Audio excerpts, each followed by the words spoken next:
우리 지금 교회는 두 키워드를 가지고 같이 한 걸음씩 나아가고 있는데, 앞에 있죠? 영혼 구원, 그 다음에 예수 제자. 우리 한번 같이 외쳐볼까요? 시작. 영혼 구원, 예수 제자. 이게 오늘 마태복음 28장 19절 20절의 말씀을 저는 이 두 키워드로 정했어요. 영혼 구원의 이야기, 그리고 예수 제자 이야기. 이것은 영혼 구원, 이것은 우리가 지난주에도 나눴지만 예수님의 지상 명령이라고 그랬죠. 이거는 가장 높은 명령이고 그 위에는 없는 명령.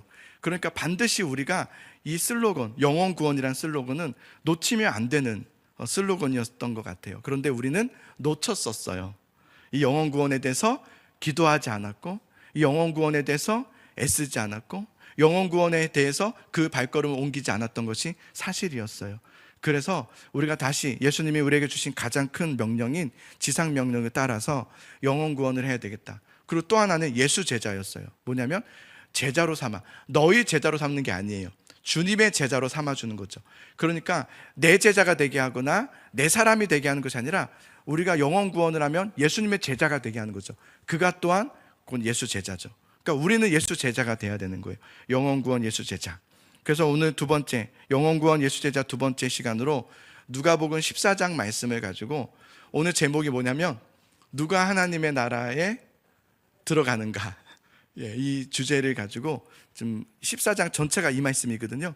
이 말씀을 우리 같이 한번 살펴보면 좋겠습니다. 우리 먼저 14장 전체의 말씀이기 때문에 1절의 말씀을 먼저 같이 읽어보도록 하겠습니다. 자, 우리 PPT에 있는데요, 1절의 말씀을 같이 한번 읽어봅시다. 시작. 안식일에 예수께서 한 바리새인 지도자의 집에 떡 잡수시러 들어가시니 그들이 엿보고 있더라. 자, 그 당시에는 안식일이 있으면 회당에서 모임을 갖고 나서 뒤풀이처럼 그 율법학자들 또 바리새인들이 한 집에 모여서 식탁 교제를 나눴었어요. 대부분의 회장장이나 바리새인의 지도자들의 집에서 그런 자리를 마련해서 같은 식사의 시간을 가졌는데, 그런데 오늘 말씀 보니까 예수님을 그들이 초대했어요. 바리새인들이. 그래서 바리새인의 지도자의 집에서 그날도 식사를 하는데 예수님을 랍비의 이름으로 초대한 것 같아요. 그래서 예수님을 초대했다. 그런데 바리새인들은 누굽니까? 예수님과 늘 다투던 사람 아닙니까? 그리고 예수님을 늘 미워했던 사람들이잖아요. 그러면 그들이 예수님을 초대했던 이유는 예수님이 좋아서 초대한 것이 아니라는 것을 우리는 알 수 있고, 오늘 말씀 보니까 그들이 예수님을 엿보기 위해서 초대했다라고 되어 있어요. 그래서 그들은 의도적으로 예수님의 식탁의 그 자리에 쪽에 수종병 걸린 사람을 앞에 두게 합니다. 어떻게 하나, 안식일인데 어떻게 하나 보려고요. 수종병은 이제 몸에 어떤 그 물이 차올라서 부풀어 오르는 그런 병이라고 해요. 그런데 예수님께서 이 수종병 든 사람을 보고 어떻게 하나, 안식일에도 고친다는 얘기가 있던데 우리 앞에서 한번 해보라는 거죠. 그래서 어떻게 하나 보려고 엿보기 위해서 예수님을 초대했다는 거예요. 그리고 수종병 걸린 사람을 예수님 앞에 이렇게 둔 거죠. 이 의도가 있어요. 그냥 단지 예수님을 고발하기 위해서도 있겠지만, 이들의 속마음은 왜 고발하려고 하는 거예요? 자신들이 옳다는 걸 주장하기 위해서죠. 우리가 지금까지 주장하고 가르쳐왔던 것을 예수님이 계속 태클을 거니까 예수님이 틀리고 우리가 옳아라는 것을 드러내기 위해서 이런 자리를 이들이 마련한 거죠. 그러니까 이 바리새인들에게는 예수님의 초청도, 그리고 수종병 걸린 사람도 초청해서 그 자리에 놓게 한 것도 다 자신들을 위한 도구로 사용하는 거죠. 자기들을 위해서예요. 우리가 이 일을 통해서 우리를 좀 드러내고자 라는 의도로 예수님을 초청하고 수종병 걸린 사람을 그 앞에 두게 한 거죠. 그래서 예수님은 이것에 대해서 오늘 이 말씀에서 무슨 얘기를 하시냐면, 그것은 초대가 아니다. 그런 건 초대가 아니야 라고 말씀하시는 거예요. 자신의 어떤 것을 드러내고자, 자신의 어떤 것을 나타내고자, 자신의 어떤 공로와 의의를 드러내고 인정받으려고 하는 그런 것을 목적으로 둔 누군가의 초대, 누군가를 향한 초대는 초대가 아니라 그것을 뭐라고 하는 거냐면 이용하는 것이라고 말하는 거예요. 그건 초대하는 게 아니라 이용하는 거예요. 그러면서 예수님이 이 14장의 말씀에 그 바리새인의 집의 이야기를 계속하고 있는데, 바리새인의 집에서 이렇게 보니까 바리새인들이 서로 높은 자리에 앉으려는 것을 보셨어요. 그러니까 그들은 늘 높아지려는 마음이 있는 거예요. 사람은 그렇죠. 사람은 늘 높아지고 싶은 마음이 있어요. 인정받으려고 하고 더 나아지려고 하고 늘 상향하려고 하는, 하향하려고 하지 않죠. 늘 상향하려고 하는 우리의 죄성들이 있단 말이에요. 자, 7절 한번 볼까요? 자, 7절의 말씀을 보겠습니다. 시작. 청함을 받은 사람들이 높은 자리 택함을 보시고 그들에게 비유로 말씀하여 이르시되, 예수님이 그 자리에 이렇게 보니까 그 바리새인들이 다 그 청함을 받고 높은 자리에 앉으려는 것을 보셨어요. 그것을 보시고 무슨 비유로 이제 말씀하시기를, 이런 비유를 말씀하시는 거예요. 너희는 잔치에 청함을 받을 때에 높은 자리에 앉지 마라 그랬어요. 높은 자리에 앉으려고 하지 마라. 상향, 자꾸 올라가려고 하지 마라. 그런 자리를 자꾸 탐하지 마라 라고 말씀하셨어요. 높은 자리에 앉는다는 것은 뭐냐면, 자기가 마땅히 그 자리에 앉을 만하다고 생각하다는 거죠. 내가 그 자리에 앉아야지. 만약에 누가 여러분 초대했는데 여러분 상석에 안 앉히고 저 하향해서 저 밑에 자리에 앉히면 기분 나빠요, 좋아요? 나쁘잖아요. 왜 아닌 척 하세요? 내가 왜 여기 이 자리에 앉지? 만약 테이블이 있어, 5명이야. 근데 4명만 앉는 테이블이야. 근데 한 명은 저쪽 알죠? 그 구석에 앉아야 돼. 그거 누가 앉고 싶겠어요? 누가 앉고 싶겠어요? 우리가 높은 자리에 앉으려고 하는 것은 뭐냐면, 우리 마음에 자기가 그 자리에 앉아도 된다고 하는 판단이 있다는 거예요. 나는 그 자리에 앉아도 돼 라는 높은 마음이 있다는 거죠. 그래서 예수님께서 말씀하시기를 이렇게 말씀하세요. 너희가 그렇게 높은 자리에 앉았다가 나중에 너희보다 더 높은 사람이 오면 주인이 너에게 와서 그 자리에서 나오라 할 건데, 그때 너희가 그 자리에서, 높은 자리에서 내려와서 끝자리로 밀려나게 되면 얼마나 부끄러움을 당하겠느냐. 그러니 너희는 청함을 받을 때에 차라리 가서 끝자리에 앉으라 그래요. 가장 밑에 자리, 가장 낮은 자리에 앉으라. 그리하다가 너를 청한 자가 와서, 주인이 와서 너더러 친구여 그러면서 왜 이 자리에 앉아있냐고, 아니 어서 오라고, 이 자리가 아니라고 하면서 높은 자리에 앉히리니 그때에 너에게 영광이 되리라, 이렇게 말씀하셨어요. 여러분, 저는 이 말씀을 우리가 오해하면 안 된다고 생각이 들어요. 뭐냐면, 예수님이 사회생활 잘하는 방법을 가르쳐 주나 보다 라고 여겨지면 안 돼요. 처음에는 높은 자리에 앉았다가 나중에 더 높은 사람이 와서 그 자리를 내어주게 되면 굉장히 자존심 상하는 일이 되니까 그냥 처음부터 그냥 겸손하게 낮은 자리에 앉아있다가 주인이 와서 더 높은 자리로 인도할 때 그것을 좀 기대하면서 끝자리에 앉아있으라 라고 생각하시면 안 돼요. 그런 의도의 말씀이 아니에요. 만약에 여러분 그런 의도로 만약에 일부러 끝자리에 앉는다면, 만약에 일부러 높은 자리에 앉게 할 걸 좀 생각하면 계산해가지고 내가 일부러 이렇게 겸손한 척 끝자리에 다 이렇게 앉아있는 거죠. 이렇게 다 앉아있다가 목사님 왜 거기 앉아 계세요? 아닙니다. 제가 여기 앉을게요. 아니, 목사님 그래도 이 자리에 앉으셔야죠. 그럴까요? 그래서 이렇게 올라갈 때 사람들이 목사님 겸손하시다, 우리 목사님은 정말, 이런 걸 약간 기대하는 마음으로 만약에 끝자리에 앉는다고 생각해 보십시오. 그거나 처음부터 높은 자리에 앉는 거나 똑같은 겁니다. 그러니까 여러분, 이 말씀을 우리가 높은 자리에 앉게 될 것을 기대하면서 막 내가 높아지는 마음이죠. 그것 또한 끝자리에 앉는 것도 높아진 마음으로 앉는다면, 높은 마음으로, 교만한 마음으로 계산해서 내가 이렇게 누군가가 이렇게 목사님 거기 앉지 마세요, 여기 앉으시오라는 걸 계산해서 일부러 그렇게 하고 있는 그것이라면, 그것은 처음부터 높은 자리에 앉는 사람과 다를 바가 없는 거죠.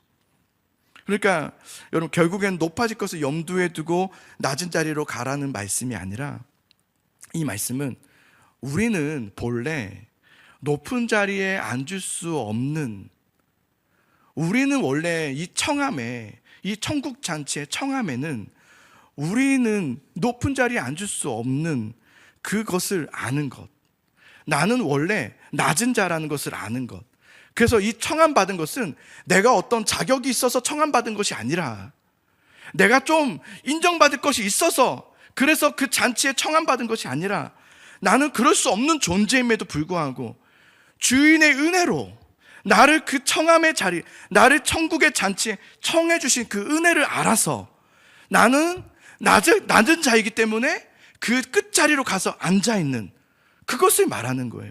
그 끝자리에 앉으라는 거예요. 그러니까 우리는 하나님 앞에 구원받을 수 있는 자격이 없다는 것을 알라는 거예요. 여러분, 우리가 이렇게 예배를 하고 찬양을 하고 기도를 하고 말씀을 듣고 말씀을 또 전하고 이것이 당연한 것이 아니에요. 우리는 그럴 수 없는 존재임에도 불구하고 우리는 이 잔치 안으로 들어와 있다는 것은 전적인 하나님의 은혜임을 여러분 믿으시기 바랍니다. 이것을 아셔야 돼요. 이건 은혜구나. 여러분이 지금 이 자리에 앉아있는 이것이 은혜구나. 이거 정말 은혜구나라는 걸 아셔야 돼요. 이 안에서 어떻게 하면 나는 높은 자리에 앉을까? 이 안에서 나는 어떻게 하면 인정받을까가 되어서는 안 돼요. 이 자리에 와서는 우린 다 끝자리에 앉으셔야 돼요. 주님, 나는 아무것도 아닙니다. 나는 이렇게 예배를 하고 있는 것도 아무것도 아닙니다. 그럴 수 없는 나를 주님께서 부르셨기 때문에 오늘 나는 이 자리에 와서 예배하고 있는 것입니다. 이 겸손한 마음이 있으셔야 돼요. 이게 예배의 모습이죠. 은혜를 아는 자죠. 그러면서 예수님은 이번에는 12절과 14절에서는요 반대 이야기를 하세요. 뭐냐면 청함을 받으면 끝자리에 앉으라고 했잖아요. 이제는 너희가 만약에 청하게 됐대, 누군가를 청하게 됐대는 너희가 어떤 사람을 청해야 되는가? 자, 이 얘기를 하십니다. 12절과 13절을 보세요. 12절 13절 있습니다. 시작. 또 자기를 청한 자에게 이르시되 네가 점심이나 저녁이나 베풀거든 벗이나 형제나 친척이나 부한 이웃을 청하지 말라. 두렵건대 그 사람들이 너를 도로 청하여 내게 가품이 될까 하노라. 잔치를 베풀거든 차라리 몸 불편한 자들과 저는 자들과 맹인들을 청하라. 아멘. 자, 이번에는 너희가 어떤 잔치를 베풀게 될 때에 누구를 청해야 되는가에 대한 이야기를 하시는데 어떤 얘기를 하시냐면 보니까 몸이 불편하고 또 저는 자들, 또 가난한 자들, 맹인들 이런 사람들을 청해라. 너희는 벗이나 형제나 친척이나 부유한 이웃을 청하지 말라 그랬어요.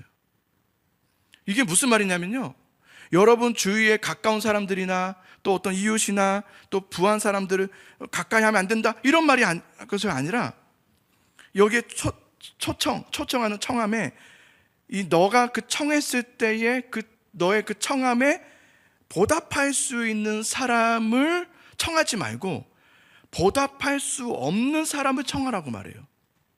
여러분, 누군가가 여러분이 만약에 누군가를 식사를 초대할 때 어떤 사람을 초대하죠? 어떤 것을 보답받을 마음으로 초대할 때가 많아요. 뭔가를 얻고자, 그죠? 식사를 교제한다거나 또 청할 때가 있지 않습니까? 너의 누군가를 향한 그 청함이, 그러니까 너가 그것을 청할 때 그 청함을 통해서 그 사람을 통해서 내가 뭔가 얻고자 하는, 내가 좀 이익을 얻고 내 업적을 좀 인정받고 또 내 어떤 자격이나 내 의의를 되받기 위한 청함이 되어서는 안 된다. 대갚아줄 수 없는, 너에게 어떤 것을 돌려줄 수 없는 그 사람을 청하라 그래요. 그러니까 너를 위한 청함이 되게 하지 말고 그 사람을 위한 청함이 되게 하라는 거죠. 너를 위한 청함이 아니라 너의 청함을 받는 그 사람을 위한 청함이 되라. 철저히 초대를 받는 대상을 위한 청함이 되게 하라는 말씀을 하시는 거예요. 내 이름이 높아질 수 있는, 어떤 명예를 되받을 수 있는, 인정받을 수 있는, 내가 높아지기 위한 어떤 나를 위한 초대가 되게 하지 말고 그 사람을 위한 청함이 되라. 이게 왜 어떤 말이냐면 바로 예수님은 이것을 얘기하면서 너를 위한 이용이 되게 하지 말라는 거죠. 그 잔치와 청함이 너를 위한 이용이 되게 하지 마라. 예수님은 지금 바리새인들에게 이용당하고 있지 않습니까? 자신들을 위해서 예수님이 청한 거 아니에요? 그거 하지 말라는 거예요. 예수님은 너의 어떤 것을 얻기 위해서 청하는 거 하지 말라는 거예요. 뭔가를 얻고자, 내가 뭔가를 이렇게 함으로 통해서 하나님께서 뭔가 보답받고자 하는 그런 청함을 하지 말라는 거예요. 너를 위해 초대받는 대상이 이용되지 않고, 너에게 이용되지 않고, 너가 초대받는 대상을 위해서 이용되는, 사용되는 사람이 되어야 된다라는 말씀을 하시는 거예요. 여러분, 그런 의미에서 생각해 보세요. 우리의 진정한 초대자는 누구였습니까? 예수 그리스도밖에 없다는 것을 알게 됐죠. 예수님은 어떤 분이세요? 우리를 초대하실 때 우리를 이용하고자 초대하시지 않으세요. 우리를 위한 초대예요. 우리를 구원하시기 위한, 우리에게 뭔가를 요구하지 않으세요. 우리에게 뭔가를 결단을 요구하지 않으세요. 내가 이만큼 내가 청했으니까 너는 이만큼 해야 된다라는 것을 하지 않으세요. 우리를 위해서 뭐 하셨어요? 그냥 자기를 내어주셨죠. 예수님은 그저 우리를 위해서 자신을 다 내어주셨어요. 우리를 위해서 예수님이 우리에게 사용되셨어요. 우리에게 이용되셨어요. 그래서 예수님만이 우리에겐 진정한 유일한 초대자이세요. 예수님만이. 그래서 우리는 예수님을 생각하면 뭐예요? 좋을 수밖에 없는 거예요. 예수님은 그냥 나에게만, 나를 위해서만 사신 분이세요. 나를 위해서 다 하신 분이세요.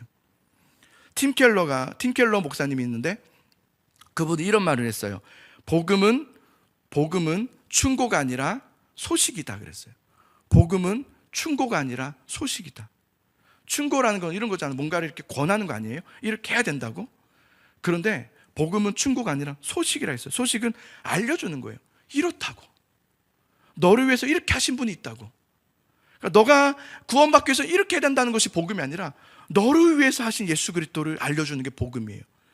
그래서 성경은 우리에게 그 복음을 전해주지 않습니까? 그래서 복음은 우리에게 좋은 충고가 아니라 좋은 소식이라고 하잖아요. 복음, 좋은 소식, 기쁜 소식. 그래서 우리가 하나님 나라에 들어가는 그 구원에 대해서는 여러분, 우리의 어떤 자격 요건이 필요하지 않아요. 우리가 뭘 해야 되고 뭘 이루어야 되고 내가 이만큼을 성취해야 돼야지만 구원받는 게 아니에요. 구원은 소식이에요. 내가 너를 사랑했고 내가 너를 위해서 죽었고 너는 내 이름을 믿는 자마다 멸망하지 않고 구원을 얻으리라. 이게 소식인 거예요. 구원은 소식, 복음이죠. 그래서 우리는 어떤 사람들을 초대하라고 하시냐면 예수님께서 저는 자요, 가난한 자요, 몸 불편한 자요, 맹인이요, 갚을 것이 없는 자를 청하라 그래요. 그건 예수님이 그렇게 하신 거죠. 예수님 우리를 위해서 갚을 것이 없는 우리들에게 갚아주신 거죠. 그래서 사실은 우리는 여러분 이렇게 구원받아 있지만 우리는 주님께 갚을 것이 있어요, 없어요? 없어요. 우리 주님께 갚아줄 수 있는 게 없어요. 갚으라고 주신 것도 아니에요. 그냥 우리에게 기쁜 소식이에요. 내가 너를 구원했다는 거예요. 우리는 그냥 구원받은 거예요. 그 수정병 걸린 사람도 예수님께 뭔가를 요청하고 한 것이 아니라 이용당하던 그가 예수님 앞에서 구원받은 것 뿐이에요. 그게 우리들의 모습이죠. 예수님은 그런 우리들을 위해서, 아무것도 할 수 없는 우리들을 위해서 잔치를 예비하시고 그 잔치에 우리를 초대하셨어요. 불러주신 거죠. 그러면서 무언가를 갚으라고 초대하신 것이 아니라 그저 그 준비된 그 자리에, 너의 그 자리에 앉으라. 그게 이제 구원의 초청이고 구원받은 자의 모습이죠. 여러분, 구원은 우리가 뭔가를 하는 것으로 받는 것이 아니라 하나님께서 우리를 위해서 행하신 일로 구원을 받는 것임을 믿으시기 바랍니다. 그게 구원입니다.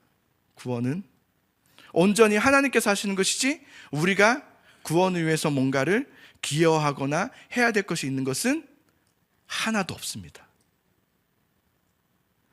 그래서 복음을 좋은 소식이라고 하는 거예요. 그래서 복음이 뭐예요? 예수 그리스도가 그냥 복음이에요. 예수님만이 우리에게 복음이심을 믿으시기 바랍니다. 우리에게 가장 좋은 소식이에요. 예수님. 자, 21절을 보십시오. 21절 같이 한번 읽어볼까요? 시작. 종이 돌아와 주인에게 그대로 고하니 이에 집주인이 노하여 그 종에게 이르되 빨리 시내의 거리로 골목으로 나가서 가난한 자들과 몸 불편한 자들과 맹인들과 저는 자들을 데려오라 하니라. 여기서 또 그러죠. 이 비유에서도 또 얘기해요. 어떤 자들을 청하라는 거예요? 가난한 자들, 몸 불편한 자들, 맹인들과 저는 자들, 되갚아줄 수 없는 자들. 그리고 또한 들어갈 수 없는 자들, 자격이 없는 자들을 불러주시는 하나님의 그 은혜의 청함, 그 청함에, 은혜 청함에 응하는 사람이 하나님 나라에, 그 잔치에 들어갈 수 있는 거죠. 그래서 여러분 22절을 보세요. 종이 이르되 주인이여 명하신 대로 하였으되 아직도 자리가 있나이다. 예, 종이 그렇게 주인의 뜻대로 그렇게 명한 대로 가서 그들을 청했어요. 그들이 응하여서 들어왔습니다. 그런데 말하기를 아직도 자리가 있나이다 그래요. 아직도 빈자리가 있는 거예요. 그러자 주인이 이렇게 말합니다. 23절의 말씀이에요. 시작. 주인이 종에게 이르되 길과 산 울타리로 나가서 사람을 관건하여 데려다가 내 집을 채우라. 여기 길과 산 울타리라는 것은 그 당시에는 창녀들과 거지들이, 이렇게 죄인들로 취급받던 사람들이 공동체로 쫓겨나서 들어올 수 없었기 때문에 거하여 살던 곳을 말해요. 자, 그런 곳으로 가라는 거예요. 자, 그런데 주인이 이 말을 할 때 이런 말씀하세요. 자, 그들을 데리고 오되 강권하여 데려다가 내 집을 채우라 그래요. 강권하여. 그래서 강권하다는 게 무슨 말이냐면 이런 말이에요. 억지로, 강압적으로, 강요해서 몰아내듯이 그렇게 그들을 데려와서 내 집을 채우라 이렇게 말하고 있어요. 여러분, 이게 왜 이런 말씀하셨냐면, 자, 생각해 보세요. 그들은 죄인으로 취급받던 사람들이에요. 그래서 집을 없이 길가와 또 산 울타리에서 살던 사람들이었어요. 그들은 스스로 자격이 없다는 걸 너무 알아요.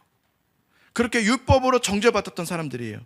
그런데 어느 날 주인이 그들에게 나가서 종을 보내서 큰 잔치에 청할 때 그들은 거부할 거예요. 우리는 자격이 없습니다.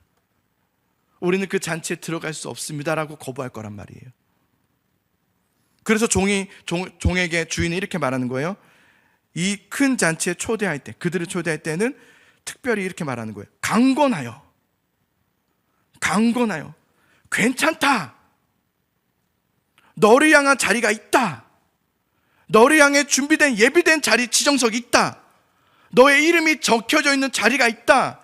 그러니 너를 위한 잔치이니 오라 라고 강권하라는 거예요. 그 자리는 너를 위한 자리다.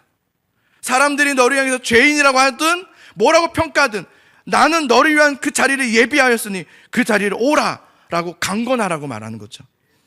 네가 지금껏 어떻게 살았든지, 어떤 인생을 살았든지, 어떤 평가를 받았는지, 내 인생이 그래서 어떤 밑바닥을 치고 있다 할지라도 하나님은 그 모든 것을 다 극복하셔서 그들을 사랑으로 불러주시는 하나님의 은혜의 청함을 말하는 거죠.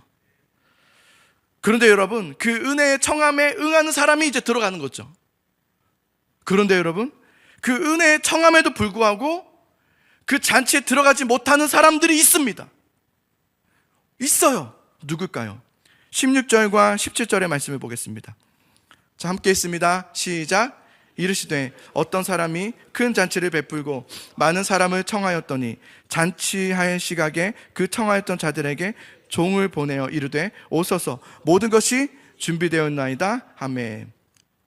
두 번을 청하는 거예요. 한 번은 이렇게 그 잔치가 있을 것이라는 어떤 시간과 장소를 알리는 청함을 먼저 한번 하고요. 그냥 잔치가 준비되면 두 번째 청함이 있어요. 그래서 그들을 이제 오라는 거죠. 이제 시작되었으니까 오십시오라는 두 번째 청함이 있어요. 그런데 그 두 번째 청함 때 오지 않는 거예요. 처음엔 은혜를 받았어요. 은혜 청함을 받았지만 두 번째 이제는 들어가야 될 때 들어가질 않는 거예요. 왜냐하면 18절을 보세요.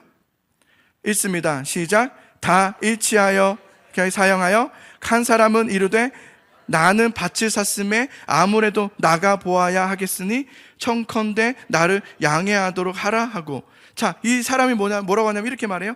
사양했다. 다 사양했는데 이 사양했다라는 말은 뭐냐면 옆으로 이렇게 제쳐놨다는 거예요. 이렇게 제쳐놓는 거예요. 왜 제쳐놓는가를 보니까, 자, 지금 잔치가 이제 청했고 준비가 되었으니 오십시오 라도 사양한 거예요. 옆으로 제쳐놓은 거예요. 그 이유가 뭐냐면 나는 밭을 샀음에, 나는 지금 땅을 샀다는 거예요. 어떤 집을 샀다는 거예요. 그 샀음에 지금 그거 보러 가야 되니까 안 된다는 거예요. 혹시 여러분 이거 이해가 되십니까? 이해가 되시는 얼굴이들인데 집을 샀는데 당연히 이게 보러 가야지. 근데 이 말이 틀린 말이에요. 왜냐하면 여러분, 집을 사거나 밭을 사거나 땅을 사기 전에 땅을 봐요? 아니면 사고 나서 봐요? 자, 여러분, 그렇죠. 보고 사요? 사고 봐요? 당연한 거 아니에요? 그죠? 예. 땅을, 일단 집부터 일단 계약부터 해. 보지도 않아. 이제 보러 간다. 이건 말이 안 된다고요. 지금 뭐라, 샀음에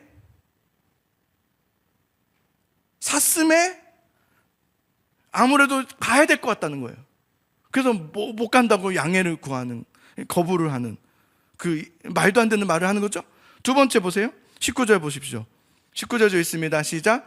또 한 사람은 이르되 나는 소 5겨리를 샀음에 시험하러 가니 청컨대 나를 양해하도록 하라. 똑같아요. 5겨리라는 것은 짜고라니까 10마리를 말하거든요. 야, 이 당시에 소 10마리, 지금도 소 10마리가 크잖아요. 그래서 10마리를 살려면 먼저 소를 일단 시험해 보고 사요? 아니면 일단 사서 봐요? 그죠? 예. 그래서 이 사람이 뭐라 하냐면, 샀음에 이제 가서 좀 봐야 된다는 거예요. 소가 어떤지 시험을 해봐야 된다는 거예요. 말이 안 되는 말을 하는 거죠. 세 번째, 20절을 보십시오. 있습니다. 시작. 또 한 사람은 이르되 나는 장가 들었으니 그러므로 가지 못하겠노라 하는지라. 제일 일리가 있습니다. 그래서 장가 갔으니 신명기에도요, 장가를 이제 막 든 사람은 전쟁에서 제외시켜준다는 말씀이, 흥미로운 말씀이 있습니다. 자, 말씀을 볼까요? 24장 5절에 보면 사람이 새로이 아내를 맞이하였으면 그를 군대로 내보내지 말 것이요 아무 직무도 그에게 맡기지 말 것이며 그는 1년 동안 한가하게 집에 있으면서 그가 맞이한 아내를 즐겁게 할지니라. 야, 이런 말씀 잘 보세요. 여성분들.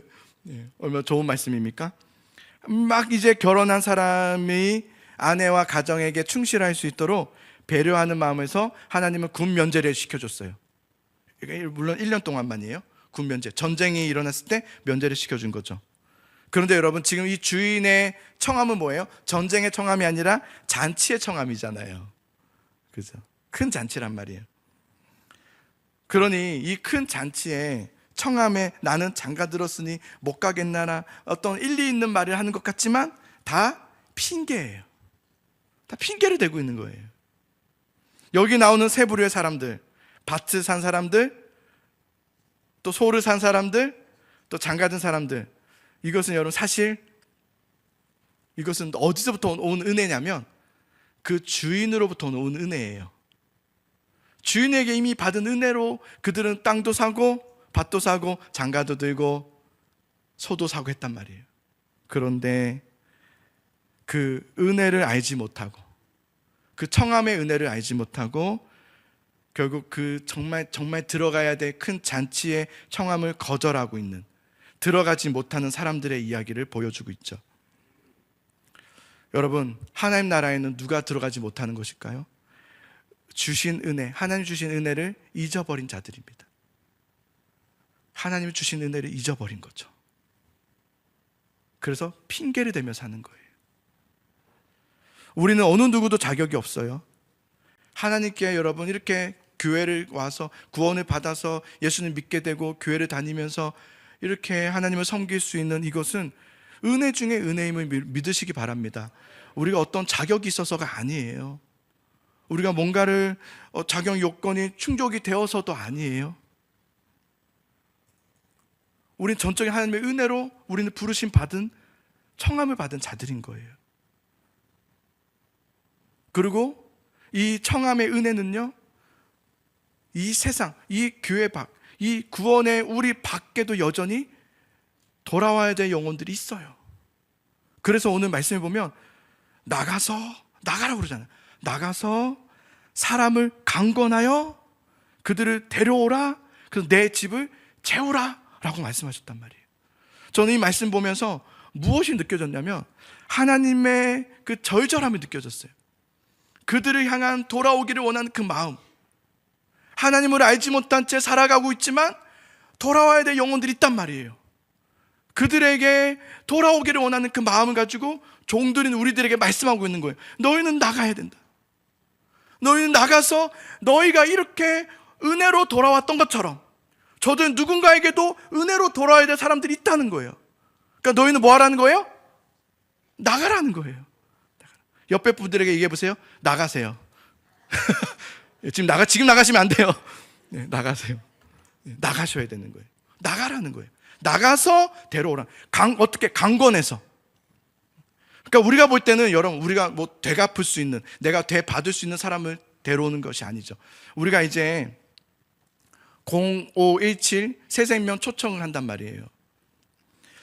알아요. 저도 해봤잖아요. 다 새생명 축제하는 거구나 안다는 거 다 알아요. 해보셨다는 것도 알고요. 제가 아마 매번 이렇게 얘기하겠지만 그거 하지 말자고 하는 거예요. 그거 좀 하지 말자고. 축제 같은 거 하지 말자고. 그냥 누구 데려오면 되는 거구나. 오늘 이제 우리가 주보에 여러분 이게 있잖아요. 새생명 기도 명단 보면 여러분 특징이 없어요? 작정 명단이 아니라 기도 명단이에요. 기도 명단. 보통 이거 하면 다 이렇게 생각해. 다 해본 경험이 있으니까 우리 또 교회 또 사람들 많이 데려오려고 하나 보다. 누구 데려올까? 안 데려오면 좀 그렇고, 그죠? 내가 직분이 있고 얼굴이 있는데 나 혼자 오면 좀 부끄러우니까 누구 데려올까? 누구 데려오면 좋을까? 그 사람은 데려올 수 있겠다. 그래서 그런 사람 적고. 우리 지금까지 했던 게 그거였어요. 사실은 데려올 만한 사람들 데려오는 거. 근데 저는 우리 그렇게 하지 말자는 거예요. 데려올 만한 사람들 데려오자는 게 아니라 이것을 위해서 여러분 제가 방법을 하나 알려드릴게요. 제가 방법을 하나 알려드릴게요. 먼저 기도해 보세요. 어떤 기도를 하냐면 이렇게 기도하는 거예요. 하나님, 돌아와야 될 영혼이 누구입니까? 그 사람을 생각나게 해주십시오 라고 기도해 보세요. 그 사람을 생각나게 해주십시오. 그러면 하나님이요, 우리 지난주에 우리 하나님의 응답에는요, 이런 거의 기도는 응답이 굉장히 빠르십니다. 여러분, 하나님께서 빨리 응답할 것을 기도하는 사람이 좀 지혜로운 사람이거든요. 그렇게 해서 계속 땡기는 거거든요. 이렇게 꼭 응답받지 못할 것만 하는 분들이 있어요. 하나님, 통장에 돈이 가득하게 주옵소서. 내가 갑자기 지혜로워지고 갑자기 하나도 안 아프고 갑자기 너무 좀 약간 방대한 막 어려운 좀 약간 너무 신비한 약간 너무 욕심적인 이런 것만 막 기도하면 응답을 왜 안 하십니까? 이러지만 사실은 저의 하나의 비결이 있다면 하나님께서 기뻐하실 기도를 해요. 하나님께서 응답하실 거, 말씀하실 거. 주님, 내가 누구를 좀 전도하고 싶은데 누가 하면 좋겠습니까? 그러면 주님께서 아니다 라고 하시겠어요? 절대 안 그러거든요. 기다려라 하지 않으세요. 누구다 이렇게 말씀하세요. 생각나게 하거든요. 그때 주님 알겠습니다. 그 사람을 적는 거예요. 그래서 이 카드는 뭐냐면 내가 데려올 자를 적는 게 아니라 하나님께서 여러분에게 맡겨준 영혼을 적는 거예요. 내가 누구를 품고 기도하기를 원하시는지 그걸 가지고 기도하는 거예요. 그러면 여러분, 제가 사실은 이거 해봤거든요. 어제도 해봤어요. 생뚱맞는 사람이 나오더라고요. 그래서 내가 아주 부담스러워요. 그 사람이 한 번도 인사도 안 해봤는데 그래요. 근데 하겠습니다 하는 거예요. 그래서 저도 적을 때 난감해요. 이름도 모르거든요. 이름도 모르고 대화도 안 해봤고 또 막 해본 사람인데 생각나는 거예요. 그러면 그 사람을 적고 이제부터는 내가 기도하면서 어떻게 할까 고민하게 되겠죠. 여러분, 그렇게 해보자는 거예요. 누구를 데려올까가 아니라 은혜가 필요한 사람, 하나님의 청함을 받는 사람이 있단 말이에요. 여러분 주변에 그 청할 사람을 또 은혜로 회복돼야 될 사람들을 하나님께서 생각나게 하시면 적는 거예요. 적어서 그 사람 위해서 내가 기도 명단, 새 생명을 품겠습니다. 기도하겠다는 거예요. 이 생명을 품고 내가 기도하겠습니다. 그 카드가 바로 이 카드예요. 그냥 데려오겠습니다 뭐 이런 게 아니에요. 여러분, 저는 우리가 이제 정말 우리 교회가, 예수사랑교회가 복음의 교회가 되면 좋겠어요. 복음이라는 것은 뭐냐면 아까 말했죠. 복음은 충고가 아니라 좋은 소식이라 했잖아요. 복음은 짐을 지워주는 게 아니라 짐을 거두어주는 거예요. 그 역할을 우리가 해야 되는 거예요. 우리 주변 분명히 있습니다. 여러분 주변에 그냥 미처 생각하지 못했던, 그냥 지나쳤던 수많은 사람들 중에서 하나님이 예비된 영혼들이 있단 말이에요. 주님, 나에게 그 영혼은 생각나게 해주시고 그 영혼을 품고 내가 기도하겠사오니 그 영혼이 주님의 청함에 응하며 돌아올 수 있는 역사가 일어나게 해주십시오라고 기도하시는 우리 이번에 새생명 초청이 되면 좋겠어요. 아멘. 네, 그랬으면 좋겠어요. 그래서 우리 교회가 정말 이제 영혼을 살아나게 하는, 그래서 우리 올해도 저는 올해를 시작하면서 어떤 기도를 했냐면, 기대했던 기도가 있었는데 뭐냐면 누가 올까가 되게 기대됐어요. 어떤 사람들이 올까? 올해는 누가 도대체 오게 될까? 이게 너무 기대가 되고 소망하게 되더라고요. 그래서 저는 지금도 기대하고 소망하고 있어요. 그리고 그들을 위해서 기도해야 되겠다라는 마음이 있어요. 우리 같이 그 마음을 가지고 이 주님이 주신 이 마음, 청하라. 그리고 청하며 왔는 우리들은 끝자리 않는 겸손한 마음으로 주님의 그 말씀을 강건하면서 그 주님의 집을 채워가는 믿음의 사람들이 될 수 있기를 간절히 소망합니다.